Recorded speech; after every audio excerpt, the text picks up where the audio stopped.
Hello everyone, today we will learn how to draw a flying Pikachu.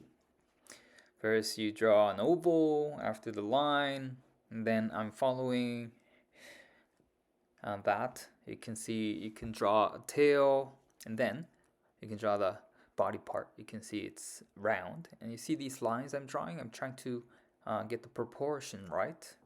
This line, some of the lines are for the ears, and some of the lines are for the eyes. And later you will see where I put these body parts.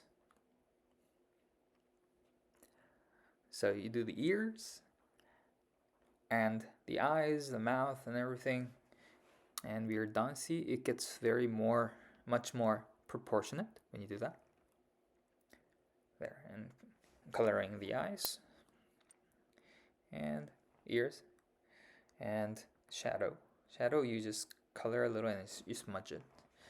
And okay, I'm almost done. Okay, when I'm done with the balloons, I'm going to draw the airplane, and then I think we'll be almost done. All right. Okay, the balloons and the pink cloud over here, and all right. Oh, the clouds. Yes, we almost forgot the clouds, and then the airplane. Airplane looks kind of round. And a little bit of shadow. Okay. Thank you for watching. Subscribe for more.